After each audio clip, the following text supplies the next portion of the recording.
Your iPhone has a secret button. Do you see it? It's not there. It's not there either. It's actually kind of under the surface behind the scenes, and it can do a lot of really cool and useful things. In this video, I'm breaking down 12 of the coolest secret, hidden, and really useful features of the all-new iPhone 12 lineup, and maybe you know one or two, but let's see if you know all 12.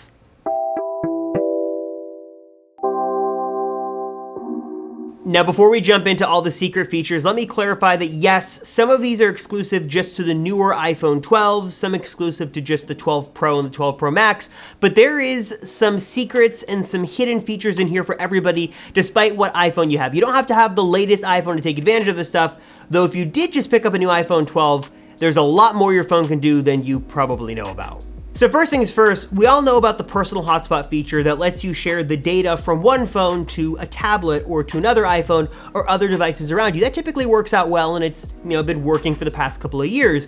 But this year with 5G and the ability to get hundreds of megabits down, if not over 1,000 megabits down, is there a way that you can share that ultra fast, high speed connection from your new iPhone 12 to other devices, maybe even other devices in your house if you live near some really good 5G tower? Yes, there is, thanks to some improvements under the hood with that personal hotspot feature. All you gotta do is make sure one setting is turned on or turned off, depending on how your iPhone is set up. So head into settings, then go to the personal hotspot option. Then you wanna make sure that the maximize compatibility option is toggled off. What this is going to do is force your iPhone to use the 5 gigahertz bands inside, basically the faster bands that are able to push that fast speeds from 5G over to your other devices. Now, in years past, Apple has been using 2.4 gigahertz, which also works quite well, but doesn't have as high of a ceiling, so it can't push as much data, and it works better with older devices. The backwards compatibility, in a sense, is better. So you might not be able to get, that full 1,000 megabits down to all your devices, but you should be able to see much higher speeds, hundreds of megabits now on all your devices, thanks to the new personal hotspot feature that's been tweaked in the new iPhone 12. Now, chances are if you follow anyone with one of the new iPhone 12s or you've tried to post a video of your own on social media, chances are you've seen something like this. And Dolby Vision Hdr is great. It's awesome to get that extra dynamic range and better colors, but it's on by default, which makes it a little tough if you want to share that video with friends and family on social media. There are a couple of steps and things you can do to convert your HDR video to non-HDR video, but for this video, let's keep it simple. Let me show you how to turn that HDR setting off so you can post your videos on social media without having any weird sort of bright lighting effects. So head into settings, then head to camera, and then tap on where it has record video with all the different resolutions, and then you should see an option for HDR video, toggle that off. Now your video is not gonna look worse with Dolby Vision HDR turned off, but it is going to be more compatible right now and more shareable across different devices and different sites that don't yet support Dolby Vision HDR. So if you're recording locally and you don't mind going through the process to kind of tweak those different videos to make it work, then keep it on. But if you wanna share a video and not have to deal with all those weird color issues, just flip it off. Now, the Lidar Scanner in the iPhone 12 Pro and Pro Max doesn't really do a whole lot right now. It's still sort of in its infancy, but there is a cool hidden feature built into the iPhone, more specifically an app on the iPhone, that lets you automatically measure a person's height without really having to do anything but point the Lidar Scanner at them and then let the phone take care of the rest.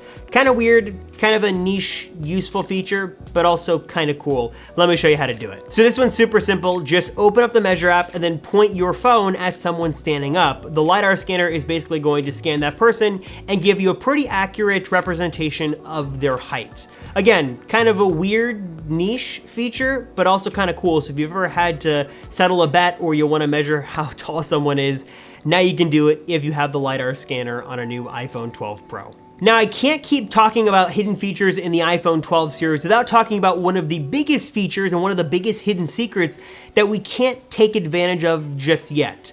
That's because according to some recent filings, it looks like the MagSafe portion of the new iPhone 12 series is actually capable of reverse wireless charging. Now, we have heard rumors and theories and a lot of different information on this for years, but it looks like finally there is a little bit of evidence to support the fact that Apple does have the capability to do reverse wireless charging in the iPhone 12. It's just not turned on. Now, Apple was really careful to kind of use very vague and specific verbiage by saying it could be used to charge potential accessories in the future. Now, this would make me think that maybe there's a future version of an AirPods Pro case that has a little bit of MagSafe technology built in that would automatically align to the back of the phone. This would kind of fix the issue that many people have with reverse wireless charging phones, that you set something on the back, but you're not really hitting the sweet spot. Maybe MagSafe would kind of use magnets to align everything and make sure it's always charging. That would be kind of cool. Though I'd imagine if it's just regular Qi charging, that you could use anything on there that's Qi compatible and it would work, kind of like anything that's Qi compatible works with the MagSafe charger. There's a lot we really don't know about this. I think it would be really cool to see this feature kind of become unlocked in a software update. And we have seen Apple do this, though I can't remember a time in the last couple of years that Apple has not talked at all about a feature, but then surprise, they released it through a software update. We've heard of Apple pre-announcing things and then shipping it later, but I can't imagine or can't really remember a time that Apple has not mentioned a feature, then it just kind of popped up over the phone. So I would be curious to see if this is something that comes next year. Maybe it's capable of doing this, but it's not going to be turned on. I don't know where this is going to land, but if you were hoping to see reverse wireless charging come to the iPhone, this gives you a little bit of credit and a little bit of hope that it could come maybe sometime soon. Next is something that everyone can take advantage of, and you want to write this down because I promise you, you will need it at some point, and that is to easily find your IMEI on your device. It's basically a unique set of numbers that are just, unique and special to your device to identify it. Now, you might not think you'd need this, but if you ever decide to sign up for a developer account, or if you're having issues with your carrier, your IMEI is going to be helpful. In fact, kind of a fun or kind of a weird story, when the iPhone 12 Pro first launched and the iPhone 12, 5G wasn't working on AT&T. I guess there was some kind of weird issue where they weren't provisioning people over to use 5G. To fix this, you had to go to the store and then give them your IMEI number to kind of fix that and get everything switched over manually so you could use 5G. Kind of a pain, but that's when you want to know how to access your IMEI, so let me show you how to do that. So head to the phone app like you're gonna make a call and dial *#06#. Then a little screen is gonna pop up. It's gonna give you your IMEI info and a bunch of other very useful information, kind of unique identifiers for your phone. It's gonna make it great if you have to go to the store and show your carrier something, or again, it's gonna be one of those situations that it's good to remember that little phrase to punch in to get that information. Just be careful who you share that with though, because your IMEI does tell a lot about your phone, and giving it to another third-party random site or a stranger could not be good for you. Next up is one of my favorites. This is probably a feature that's been around for a while, but I just discovered it and it's kind of new to me and I really wanted to share it with you guys. So if you have an iPhone with more than 2 lenses, you can obviously switch back and forth between those 2 different focal lengths just by tapping the different buttons inside of the camera app. But if you ever wanted to go kind of in between one, maybe you don't want to go all the way to the telephoto's max, but you want to kind of go in between the main shooter and the telephoto, or maybe vice versa, something with the main and the ultra wide or something in between, you can actually dial in exactly the focal length that you want within the camera app, and you don't have to be locked to just what Apple predetermines as the 2 or 3 default focal lengths. Let me show you how to do that. So if you open up the camera app and you kind of tap and hold on where the focal lengths are and kind of move your finger back and forth, you can kind of see a new pop-up that shows you all different focal lengths that you can unlock. It's gonna kind of snap into what Apple kind of, again, predetermines as what you'd most likely use, but you can basically adjust it to whatever you want and get a custom focal length that's gonna be perfect for your shot. This works obviously in photo mode. It also works in video mode, which is kind of cool. So if you ever wanted to take a shot and you didn't want to crop, you just wanted to get a little bit more zoomed in, or you wanted to get a little bit more zoomed out, or something in between those lenses, you can in fact use this to get the perfect focal length for your photo or your video. Next, let's talk about 5G. Now, obviously, again, it's a cool feature of the phone and Apple wants to tout it as this great thing, but because there are some concerns about its impact on battery life and this new smart data mode kind of trying to mitigate that, I'm sure that Apple might be a little aggressive in keeping you off of 5G unless you really need those speeds. But what if you don't care about battery life? You're paying for 5G, you have a 5G phone, you just want to use 5G. Is there a way to force 5G on your phone to always be on? Yes, there is. You just gotta make sure it's turned on. Just head into settings, go to cellular, tap cellular data options, voice and data, and then switch from 5G auto to 5G on. This is basically going to force your iPhone to always use 5G whenever possible. Whenever it detects a 5G signal, it's gonna force it on. Again, if you're concerned about battery life, keep this in auto or keep it more to not skew to 5G. But if you wanna take advantage of 5G, make sure that's on, and that's gonna force the phone to always use 5G when available. Speaking of 5G, another cool feature is that 5G unlocks the ability to have 1080p HD video calls over the cellular 5G network. This was capped before at 720p over LTE, though I really don't think that was a technical limitation because good LTE is basically just as good as 5G. But anyways, you can get 1080p HD video calls that look great. All you gotta do is make sure one feature is turned on. So head back into settings, go to cellular data options, go to data mode, and then go to allow more data on 5G. Now keep in mind, if you have data caps of any kind, this could kind of eat away at that, but if you're on 5G on all the time, if you're allowing more data on 5G, this should allow you to do 1080p HD video calls without you having to configure everything else. As long as allow more data is on, you will get the highest quality FaceTime call when you're on 5G.